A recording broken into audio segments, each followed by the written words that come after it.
October 25వ తారీఖు పవిత్రమైన కార్తీక మాసంలో శ్రీమతి లతా దత్త గారి ఆధ్వర్యంలో గానగాపురం యాత్ర వివరాల కొరకు సంప్రదించండి.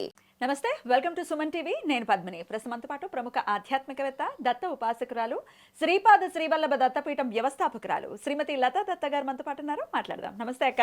నమస్తే రా అక్క, గానగాపురం యాత్ర చేయబోతున్నాము అక్టోబర్ 25 కార్తీక మాసంలో. చాలా చాలా పరమ పవిత్రమైనటువంటి మాసంలో ఈ యాత్ర వైశిష్ట్యం ఒకసారి చెప్పండి. అంటే ఆ యాత్రకి వెళ్ళేటటువంటి పరిస్థితి అందరికీ ఉండేది ఉండదు. ఎందుకంటే ఆయన అనుజ్ఞ ఉంటే కానీ చేయనటువంటి పరిస్థితి. ఎందుకంటే ఇవాళ రేపు చాలా ఫేమస్ అయిపోతుంది. కానీ మనం 2 ఏళ్ల క్రితం చేసినప్పటికీ, అంటే అప్పటికి ఇప్పటికి బోల్డంత తేడా, చాలా చాలా తేడా ఉంది. అప్పటికి ఇంకా గానగాపూర్ అంటే ఎవరికి తెలియదు, ఎక్కడ గానగాపూర్ అని అడిగేవారు. ఇప్పుడు చాలా మందికి కూడా గానగాపూర్ అంటే తెలుసు. గానగాపూర్ యాత్రకి వెళ్దాం అనుకుంటాం. అయితే ఇక్కడ ఇంకోటి కూడా ఉంది పద్మిని, చెప్పండి. గానగాపూర్ యాత్రకి వెళ్దాం అనుకుంటున్నాం, వెళ్ళలేకపోతున్నాము. స్వామి మాకు పర్మిషన్ ఇవ్వట్లేదు. గురుచరిత్ర బుక్ తెచ్చి పెట్టుకున్నాము, చదవలేకపోతున్నాము అని అంటే దత్తాత్రేయ స్వామి అందరికీ అంత సులభంగా పరిచయం అవ్వరు. దత్త అనే నామం పలకాలంటే ఎన్నో జన్మల అదృష్టం ఉండాలి. ఒక్కసారి దత్త అని నీ నోటి వెంట పలికావు అని అంటే ఆయన నిన్ను దత్తం చేసుకుంటారు. అలాంటి అద్భుతమైన ప్రయాణమే దత్తాత్రేయ విధానం. దత్తాత్రేయ విధానంలో స్వామి చెప్పేది ఏంటంటే, ఎవరైతే ఈర్ష, అహంకారం, ద్వేషపరులు ఉంటారో వాళ్ళకి అక్కడ చోటు ఇవ్వరు దత్తాత్రేయ స్వామి. ఎవరు కుళ్ళు కుతంత్రాలతో ఇలా ఉంటూ ఉంటారో వాళ్ళకి కూడా దరిచేరనివ్వరు దత్తాత్రేయ స్వామి. ఎవరికైతే సేవాభావం లేదో, ఎవరికైతే మూర్ఖత్వం ఉంటుందో, ఎవరైతే అసభ్య పదజాలం వాడతారో, ఎవరైతే ఒకరిని విమర్శిస్తూ ఉంటారో, ఎవరైతే ఒకరి వెనక గోతులు తవ్వుతూ ఉంటారో, ఎవరైతే ఒకరిని అనవసరంగా హింసిస్తూ ఉంటారో, లేదా హత్యలు చేసేవాళ్ళు, వీళ్ళందరినీ స్వామి దరిదాపుల్లో రానివ్వరు. ఒకవేళ వచ్చినా దాన్ని పట్టి పీడిస్తారు. ఎందుకు అని అంటే దీనికి ఒక కథ ఉదాహరణ కూడా ఉంది. ఒక రాజుగారు ఉండేవారట.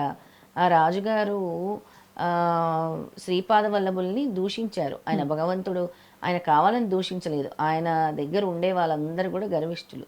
వాళ్ళంతా రాజుగారికి లేనిపోనివి నూరిపోసి శ్రీపాద వల్లభులు అసలు దేవుడే కాదు, భగవంతుడే కాదు అని చెప్పి, ఈ రోతగాళ్ళు ఎప్పుడు ఉంటూనే ఉంటారు. అప్పటి నుంచి కూడా భౌతికంగా స్వామి వచ్చినప్పటికీ ఆయన లేడు, ఈయన లేడు, ఆయన దేవుడు కాదు అని అనేవాళ్ళు ఎప్పుడూ ఉంటారు. అయితే ఉంటారు. ఇది శ్రీపాద శ్రీవల్లభ చరిత్రలో ఉన్న అధ్యాయం నేను చెప్తున్నాను. అలా అన్నారు. అలాంటి వర్గం అందరూ ఉండి వాళ్ళంతా కూడా భగవంతుడు ఎదురుగా ఉంటే భగవంతుడిని గుర్తించకుండా దత్త చరిత్ర పారాయణం చేస్తారు. పెద్ద పెద్ద పారాయణాలు, పెద్ద పెద్ద హోమాలు నిర్వహిస్తూ ఉంటారు దత్తాత్రేయ స్వామి. అసలు ఆ దత్తాత్రేయ స్వామి పారాయణాలు జరుగుతుంటే ఇంకా ఘోరంగా భూత ప్రేత పిశాచాలు వచ్చి పట్టుకుంటూ ఉంటాయి. ఇదేంటి అసలు, అది అక్కడ ఉంటారు కదా, ఆయన పక్కన ఉండే వాళ్ళు ఉంటారు. ఒక్కొక్కరికి ఒక్కొక్క సలహాదారులు కాకుండా పూజలు చేయించే యాజ్ఞికులు వీళ్ళంతా కూడా ఉంటారు కదా. అందరూ కూడా పౌరోహిత్యం చేసే వాళ్ళు ఉంటారు రాజుగారికి ఆస్థానంలో. అలా వాళ్ళు చెప్పి పారాయణం చేస్తూ ఉంటే అందరికీ కూడా ఈ పీడ పట్టుకుని పీడిస్తూ ఉంటుంది. అయితే వీళ్ళు చాలా బాధలు పడుతూ ఉంటారు. వాళ్ళకి అర్థం కాదు ఎందుకో, ఇంకా చేద్దామని ఎంత తీవ్రంగా వాళ్ళు చేస్తుంటే అంత తీవ్రంగా సమస్యలేంటి అసలు చాలా ఘోరాలు. అసలు ఇంట్లో నీ పరిస్థితి కూడా దిగజారిపోతుంటుంది వాళ్ళందరికీ. రాజుగారికి అయితే వేరే రకంగా ఉంటుంది. రాజుగారి కొడుకు మూర్ఛొచ్చి పడిపోతాడు. తర్వాత ఆయనకి భూత ప్రేత పిశాచ కలలు వస్తూ ఉంటాయి. రాజ్యంలో మొత్తం అల్లకల్లోలం అయిపోతూ ఉంటుంది. అసలు వీళ్ళందరికీ కూడా ఇబ్బందులు, ప్రజలందరూ కూడా ఇబ్బందులకు గురైపోతూ ఉంటారనమాట. అప్పుడు మళ్ళీ వచ్చి చెప్తారు. అంటే ఏమనంటే, అక్కడ ఉన్న సాక్షాత్తు భగవంతుడిని ఆయన నిందించాం. శ్రీపాదులు వారు చెప్తారు, ఇక్కడ నేను భగవంతుడిని కూర్చొని ఉంటుండగా ఎక్కడెక్కడో వెతుక్కొని నువ్వు నా కాళ్ళకి మేకు దిగకొట్టి మళ్ళీ నన్ను దేవుడు కాదని నన్నే పట్టుకొని నువ్వు పారాయణం చేస్తే నీకు ఎలా జరుగుతుంది అని స్వామి కల్లోకి వచ్చి చెప్తారు. వచ్చి నువ్వు క్షమాప్రార్థన చేసుకొని ప్రాయశ్చిత్తం చెప్పుకుంటే గానీ ఈ ఆపద నుంచి నువ్వు బయటపడవు అని. ఎందుకు ఈ ఉదాహరణ చెప్తున్నా అంటే, చాలా మంది పారాయణాలు చేసేస్తాము, తప్పులు చేసేస్తాము. మేము ఒకరిని దూషిస్తాము, ఒకరిని ఎందుకు పనికిరాదు ఇంకా అది, అంతే కదా, అపహరణ చేస్తాము. నీలో ట్రాన్స్ఫర్మేషన్ ఉంటేనే నీకు గానగాపూర్ యాత్ర ఫలిస్తుంది, నీకు గురుచరిత్ర పారాయణము ఆ గ్రంథ మహత్యము అసలు ఫస్ట్ తెలుసుకొని నువ్వు పారాయణం చేయాలి. గురుచరిత్ర గ్రంథాన్ని పట్టు వస్త్రంలో పెట్టుకోవాలి, పసుపు కుంకుమ అక్షింతలతో పూజించాలి, అష్టోత్తరం చదువుకొని పారాయణం మొదలు పెట్టాలి, దక్షిణ వేసుకొని మొదలు పెట్టాలి. పారాయణం అయిన తర్వాత 11 మంది కంపల్సరీ భిక్ష చేయాలి. అందరు పారాయణాలు చదువుతున్నారు, ఈ భిక్ష చేయట్లేదు. స్వామి వచ్చి నీ భిక్ష స్వీకరించాలని అనుకుంటున్నావా లేదు, మాకు తెలియదు, మేము పారాయణం చదివాం. ఎలా చదువుతున్నావు? కోరికతో చదువుతున్నావు. ఇవన్నీ కూడా జరుగుతున్నాయి పద్మిని. అందుకే దత్తాత్రేయ స్వామిని పట్టుకోవాలి అంటే ఆయన అనుగ్రహం ఉండాలి. అందుకే లక్షల మంది ఉంటే అందులో 1000 మందికి మాత్రమే ఆయన కృప ఉంటుంది. స్వామి కూడా చెప్తారు, 1000 మంది నా శిష్యులు నా భక్తులు ఉంటే అందులో సరైన వాళ్ళు ఒక్కరే ఉంటారు, ఒక్కరో ఇద్దరే అని చెప్తారు. దత్తాత్రేయ స్వామి ఇంకొక్కసారి కరుణిష్టం మొదలు పెడితే ఆ ఒక్కరిని ఎక్కడి వరకు తీసుకెళ్తారో కార్తీయ వీరార్జునుడే మనకి ప్రత్యక్ష నిదర్శనం. ఖచ్చితంగా. సో అంతటి మహిమాన్వితమైనటువంటి క్షేత్రం. ఖచ్చితంగా కోరిక ఏదైనా ధర్మబద్ధమైనటువంటి కోరిక అయితే ఖచ్చితంగా స్వామి నెరవేరుస్తారు. అది సంతానం కోసమా, ఇల్లు కోసమా, పెళ్లి కోసమా, అలాగే ఎలాగో భూత ప్రేత బాధలతో ఇబ్బంది పడుతున్న వాళ్ళు కూడా స్వామి దర్శనం చేసుకుంటారు. సంతానం కోసం వచ్చిన వాళ్ళకి ఎంతో మంది సంతానం కలిగారు, ఎంతో మంది దంపతులకి. ఎవరైతే వచ్చి అంటే భక్తి శ్రద్ధతో స్వామి ఉన్నారు అక్కడ అని నమ్మకంతో చేసిన వాళ్ళకి 5 పౌర్ణమిలు వెళ్ళి నిష్టగా అంటే స్వామిని కొలుచుకున్న వాళ్ళకి సంతానాన్ని ఇచ్చారు. ఆరోగ్యం లేని వాళ్ళకి, తీవ్రమైన ఆరోగ్య సమస్యలతో ఉన్న వాళ్ళకి ఆరోగ్యాన్ని ప్రసాదించారు. ఏ కోరిక అయితే ధర్మబద్ధమైన కోరిక కోరుకుంటారో వాళ్ళ కోరికలు నెరవేరుస్తున్నారు స్వామి. అక్కడ చాలా ఇంపార్టెంట్ ఏంటంటే అందరికీ తెలియని విషయం, మన స్వామి దగ్గరికి వెళ్ళినప్పుడు ఒక పీచు ఉండే కొబ్బరికాయ తీసుకొని స్వామి పాదాల మీద ఏదైతే కోరిక కోరుకుంటామో ఆ కొబ్బరికాయని కోరిక కోరుకొని తీసుకొచ్చి ఇంట్లో ఎర్రని వస్త్రంలో కట్టి పెట్టుకొని, స్వామి నేను నీ దగ్గర ఈ కోరిక కోరుకున్నాను, ఈ కోరిక తీరిన వెంటనే నేను మీ దగ్గరకు వస్తాను అని చెప్పి తీసుకెళ్ళి మళ్ళీ ఆ కొబ్బరికాయని నదీ సంగమంలో కలపాలి. అలా తీసుకొని వచ్చిన వాళ్ళవి ఎంతో మంది కోరికలు తీరాయి. అందులో ప్రత్యేకంగా నీది కూడా. కోరిక కాదు, కోరికలు నీకు 2 ఇచ్చేశారు స్వామి. ఒకటి స్వగృహము, రెండో సంతానం, పుత్రుడు, సుపుత్ర ప్రాప్తి అనే ఆశీర్వాదం నెరవేరింది.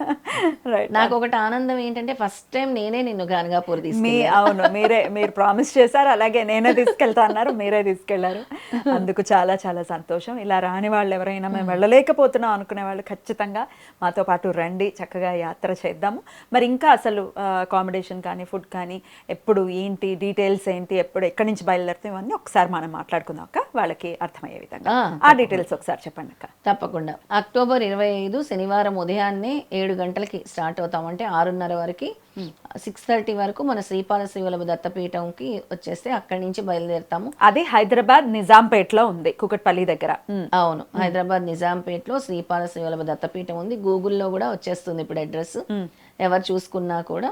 అక్కడికి వచ్చేసి అక్కడి నుంచి మనం పూజ లాగా అంటే ఒక కొబ్బరికాయ కొట్టుకొని మనము బయలుదేరుతాము.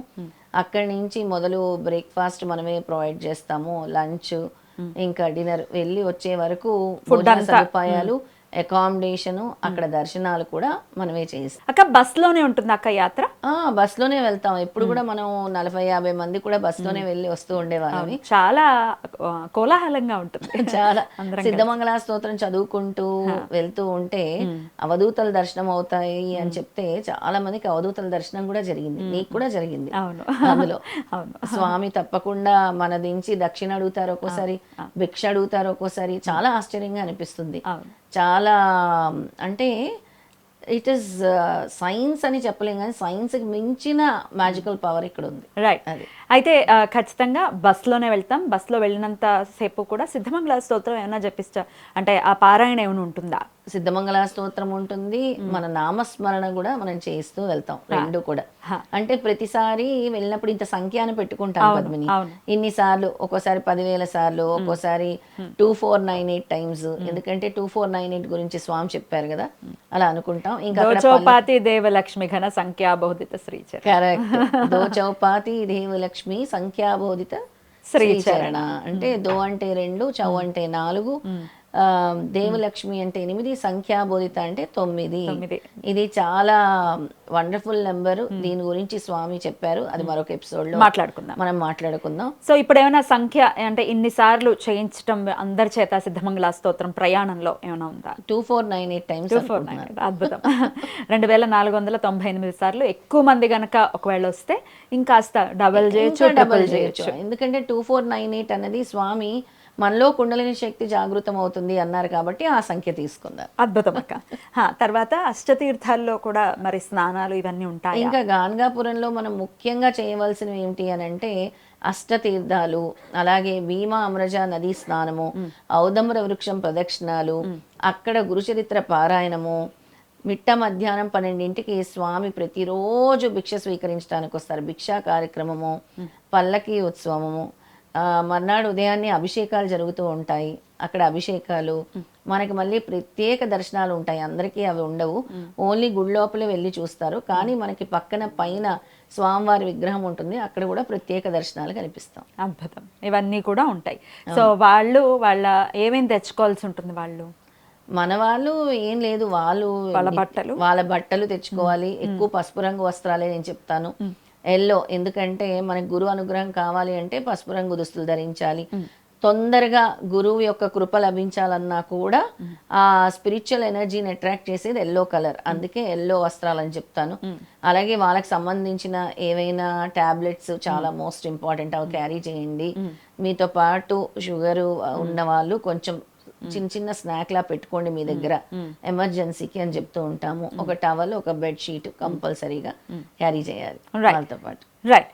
సో ఇవన్నీ అంటే గురుచరిత్ర బుక్ మెయిన్ గా, గురుచరిత్ర బుక్ కూడా తెచ్చుకోవాలి. తెచ్చుకోవాలి. వాళ్ళ దగ్గర లేకపోతే మన పీఠం నుంచి ఏమైనా ఇస్తారా? ఇద్దాం, మన పీఠం నుంచి ఇద్దాం. లేవు అనుకున్న వాళ్ళకి మన పీఠం నుంచి గురుచరిత్ర పుస్తకాన్ని అందజేద్దాం. లాస్ట్ టైం నాకు బాగా గుర్తక్క, మనం వెళ్ళినప్పుడు మీరు ఔదంబర వృక్షం దగ్గర మీరు పారాయణాలు కూడా చేయించారు. అంటే ఎవరెవరి బాధలకి సంబంధించి రకరకాల బాధలు అనివార్యంగా అందరికీ ఉంటాయి కదా, దాని రిలేటెడ్ గా ఏ అధ్యాయం ఖచ్చితంగా అక్కడ చదవాలి అనేది చేయించారు. అది కూడా ఉంటుందా? ఖచ్చితంగా ఉంటుంది పద్మిని. ఎందుకంటే వాళ్ళ సమస్యకి సంబంధించి ఏ అధ్యాయం చదువుకోవాలని కూడా స్వామి చెప్పారు. దాన్ని నేను చెప్తూ ఉంటాను. సంతానం కోసమైతే ఈ అధ్యాయం చదవండి, ఆరోగ్యం కోసమైతే ఈ అధ్యాయం చదవండి, ఉద్యోగం కోసమైతే ఈ అధ్యాయం చదవండి అని చెప్పి వాళ్ళందరి చేత కూడా సామూహిక గురుచరిత్ర పారాయణము కూడా చేయిస్తారు. ఎక్కడ? గానగాపురంలో.